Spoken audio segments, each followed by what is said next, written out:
റബ്ബറിന്റെ അടിസ്ഥാന വില 250 രൂപ ആക്കുമെന്ന ഇടതുപക്ഷത്തിന്റെ വാഗ്ദാന ലംഘനത്തിനെതിരെ കർഷക സംഘടനകൾ. റബ്ബർ വില 200 രൂപ ആക്കണമെന്ന ജോസ് കെ മാണിയുടെ പ്രസ്താവന കർഷകരോടുള്ള വഞ്ചനയാണെന്നും വില സംബന്ധിച്ച് സംസ്ഥാന സർക്കാരിന് അവ്യക്തത തുടരുന്നതിനാൽ കേന്ദ്ര സംഘവുമായി ചർച്ച നടത്താൻ ആവുന്നില്ലെന്നും കർഷക സംഘടനകൾ വ്യക്തമാക്കുന്നു. റബ്ബറിന് വില 250 രൂപയാക്കുമെന്ന ഇടതുപക്ഷത്തിന്റെ തെരഞ്ഞെടുപ്പ് വാഗ്ദാനം ഈ നിമിഷം വരെയും പാലിച്ചിട്ടില്ല.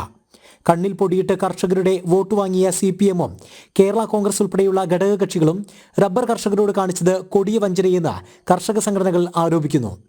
കൂടാതെ റബ്ബറിന്റെ അടിസ്ഥാന വില 200 രൂപയാക്കണമെന്ന കേരള കോൺഗ്രസ് ചെയർമാൻ ജോസ് കെ മാണി MP-യുടെ പ്രസ്താവനയ്ക്കെതിരെയും കടുത്ത പ്രതിഷേധമാണ് ഉയർന്നിരിക്കുന്നത്. റബ്ബർ വില പ്രശ്നം നവകേരള സദസ്സിൽ ഉന്നയിച്ച തോമസ് ചാഴിക്കാടൻ MP-യെ മുഖ്യമന്ത്രി ആക്ഷേപിച്ചതും റബ്ബർ കർഷകരോടുള്ള വെല്ലുവിളിയാണെന്ന് കർഷക നേതാക്കൾ പറയുന്നു. കേരളത്തിലെ റബ്ബർ കർഷകർക്ക് അവർക്ക് എല്ലാ വിധത്തിലുള്ള വലിയ പ്രതീക്ഷയോടുകൂടി 1 കിലോ റബ്ബർ ഷീറ്റിന് 250 രൂപ അടിസ്ഥാന വില നൽകാമെന്ന് തെരഞ്ഞെടുപ്പ് വാഗ്ദാനം നൽകി അധികാരത്തിലേറിയ ഒരു സർക്കാർ നാളിതുവരെയായിട്ടും കർഷകർക്ക് നൽകിയ വാഗ്ദാനം പാലിക്കാൻ തയ്യാറാകുന്നില്ല എന്ന് മാത്രമല്ല, ഈ കോടികൾ മുടക്കി നടത്തിയ യാത്രയിൽ റബ്ബറിനെ കുറിച്ച് സംസാരിച്ചപ്പോൾ അതിനെ പരിഹാസ രൂപത്തിൽ നേരിട്ട മുഖ്യമന്ത്രിയുടെ നടപടി കേരളത്തിലെ റബ്ബർ കർഷകരിൽ വലിയ അമർഷമാണ് ഉണ്ടാക്കിയിരിക്കുന്നത്. കേന്ദ്ര സർക്കാർ റബ്ബർ ബില്ല് നടപ്പാക്കുന്നതിന് മുന്നോടിയായി നടത്തിയ ചർച്ചയിൽ കർഷക പ്രതിനിധികൾ അടിസ്ഥാന വില സംബന്ധിച്ച് ആശങ്ക അറിയിച്ചിരുന്നു. വിഷയം സംസ്ഥാന സർക്കാരുമായി ചർച്ച ചെയ്യുമെന്ന് അധികൃതർ ഉറപ്പും നൽകിയിരുന്നു.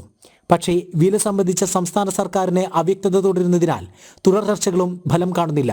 കേന്ദ്രത്തിന്റെ റബ്ബർ ആക്ടുമായിട്ട് സംബന്ധിച്ചുള്ള ചർച്ചകളിൽ കർഷക സംഘടനകളുമായി സംസാരിച്ചപ്പോൾ റബ്ബറിന്റെ അടിസ്ഥാന വില നിർണ്ണയിക്കുന്നതിന് സംസ്ഥാന സർക്കാരുമായി ചർച്ചകൾ നടത്തുമെന്ന് അവർ വ്യക്തമാക്കിയിട്ടുണ്ട്. സർക്കാർ വാഗ്ദാനം നൽകിയ 250 രൂപ പ്രാവർത്തികമാക്കാതെ റബ്ബർ ആക്ടിന്റെ പ്രതിനിധികളുമായി ചർച്ച നടത്തിയാൽ ഒരു കാരണവശാലും അത് കേരളത്തിലെ റബ്ബർ കർഷകർക്ക് യാതൊരു ഗുണവും ചെയ്യുകയില്ല.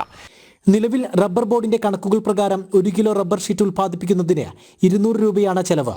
കാർഷിക ഉൽപ്പന്നങ്ങളുടെ അടിസ്ഥാന വില നിർണ്ണയിക്കാൻ രൂപീകരിച്ച സ്വാമിനാഥൻ കമ്മീഷൻ റിപ്പോർട്ട് പ്രകാരം ഒരു ഉൽപ്പന്നത്തിന്റെ അടിസ്ഥാന വില ഉൽപ്പാദന ചെലവും അതിന്റെ പകുതിയും കൂടെ ചേരുന്നതാകണം. അതുപ്രകാരം റബ്ബറിന്റെ അടിസ്ഥാന വില 300 രൂപയെങ്കിലും ആക്കണം. ഇത് നടപ്പാക്കണമെങ്കിൽ ആദ്യം സംസ്ഥാന സർക്കാർ പ്രഖ്യാപിച്ച അടിസ്ഥാന വില 250 രൂപയാക്കണം. ജനം, കോട്ടയം.